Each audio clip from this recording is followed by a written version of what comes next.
Thanks for joining us for another edition of Religious Hard Talk. I'm Ian Boyne. This is a serious religious hard talk. It is no joke. Though we have two of the country's finest comedians with us, the brother duo of Ian, I.T. Ellis, Owen, Blacker Ellis. These persons have had us on the edge of our seats for years, giving us bellyfuls of laughter. But they're now serious Christians. Not too long ago, both of them have committed their lives to the Lord in 2016. They really made a full commitment to Christ. And this evening they talk about that commitment. They talk about how their lives have changed, what brought them to Christianity, what have been their experiences since they have been Christians, and how they compare those experiences with those which they had in the pre-converted life. We will also talk to them about some of the issues that face Christianity. We hope to raise questions which have been raised by skeptics like fellow comedian Michael Abrams. We want to engage with some of those issues, but largely want to talk to these men about their lives. Why have they become Christians, and why would they encourage everyone to follow that path? We thank you for your company on Religious Hard Talk. Gentlemen, good to have you on the show. Good to be here. And it's a serious show, as I say, you know. One of the problems that people who do comedy face, and they talk about this seriously, is that there are a lot of people who have a hard time separating their art from their lives. And they don't believe that there are serious thinkers who do comedy. There are people who are very reflective and very cerebral, you know, but comedy it just happens to be their art. And you guys certainly are. Now, IT, you became a Christian before Blacker. Yes. And in fact, you had been praying. Yeah, man. For My entire family, man. You've been praying for your family? Yes, yes. And several of them have come since. Since? Yes. And you've had associates, other people on the IT and Fancy Cap show? Yes. Kathy Grant. Yes. Popular for that skit, Tandede. Tandede, yes. Yes, sir. People know her very well. Yes. She has become Christian. She has become a Christian also too. I mean, I grew up in two households in my teenage years. One of them, my eldest brother, by my mother's side. You're going to learn about that later, Sammy. And I'm also in Blacker's house for some time too. And my brother, his wife, she got baptized recently too.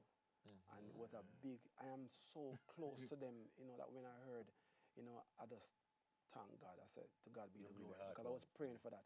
And Blacker now has come. So now the wife of that family that I grew up with, and now the husband, because Blacker is in that household now, so his wife needs to come, and now my brother Sammy needs to come. But I give God the glory, I give all the praise, because your wife is answered. My wife is a Christian. She was before you? She was before, yes. She was praying for you and was praying for me and get all stubborn too. Change you, yes. Yes, because she get ready to go to church Sunday morning, and I feel like she's making a statement by her action, you know, to come. And I said, go on, listen. Go to the church. If you go to church, go to church. You know what I mean? We'll have to answer to God differently. Yes. So you do your thing. I was almost rebellious, which it was weird to me because I brought her, I introduced her to church. Because my pastor is my friend. Let's talk about that. Your pastor is a lifelong friend. You grew up with him in Boys Town, football, Trenchtown, Rima. Yes, man. All of us, four of us. Pi, Mark, Fancy Cat, me. Four of us grew up, and we met on the football field of Boys Town as teenagers, minor league football. Yes. You know, so Fancy Cat has been your lifelong friend. Yeah, man, childhood friend, man. Yes. From long before we knew comedy, it was football. And that's where we came from. And so Mark became a Christian, what, 28 years ago? 28 years ago. Yes, going on 29 now. Oh. And I So think all those years he was praying for you. Prayed for you. I tell you why. That day when I accepted my certificate of Yes. baptism, Must have been emotional. several of them, and when he came to me and he held man and said, Oh. 20 odd years, me I pray for you. And finally, God answered my prayer. Him a ball, me a ball, It would church be a ball. It was touching emotional moment. for me because when I listen to when I recognize the reality of the fact that he's been praying so many years, why am I give up? Yes. You know what I mean? And he kept in touch with you. Yes, man, kept in touch. Yeah, man, you we were never- friends. Yeah, man, all through. All We never lost friendship.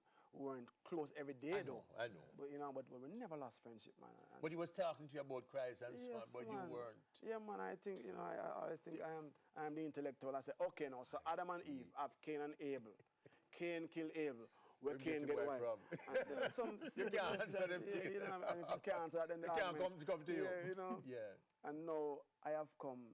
Now I look back and say that is, you know, What foolishness. finally did it for you? What was happening in your life, IT, which brought you to this point of Christian commitment, what is called the born again experience?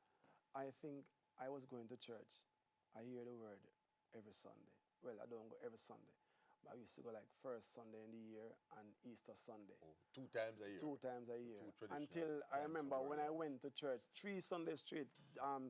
First Sunday, second Sunday, third Sunday, and I put up on Facebook. Not even Usain Bolt have a better record than this.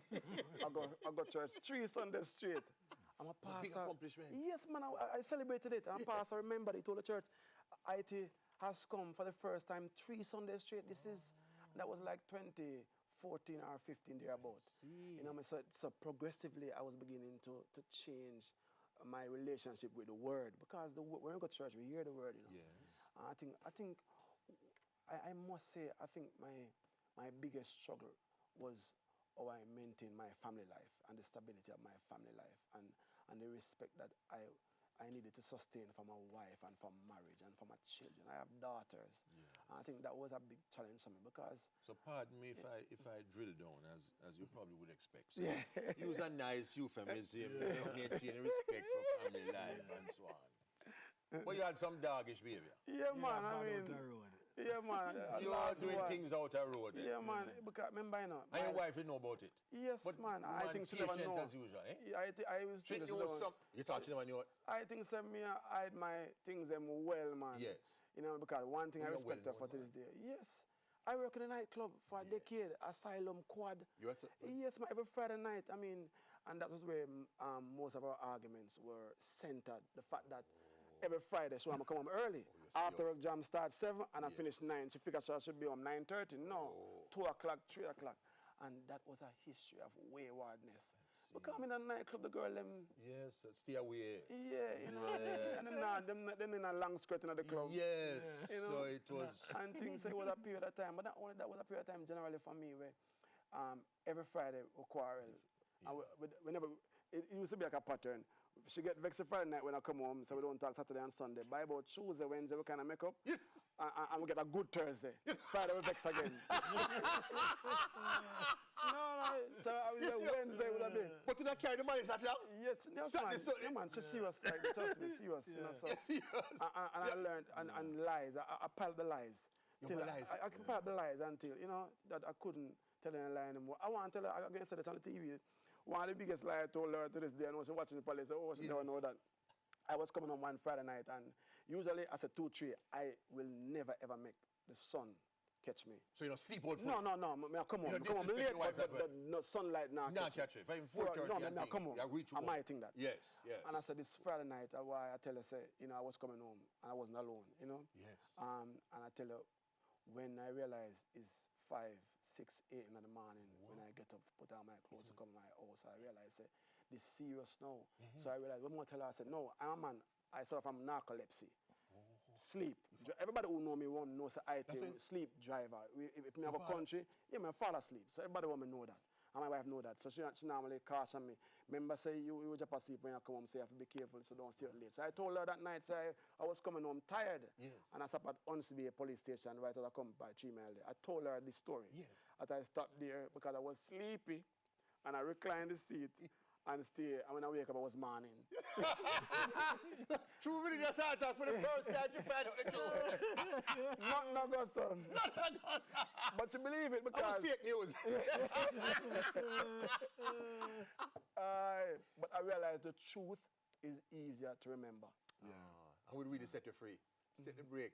And you're going to be in for an extraordinary time on Religious Hard Talk. We really have some tough testimonies here tonight from two of the country's finest comedians. We take our first break on Religious Hard Talk.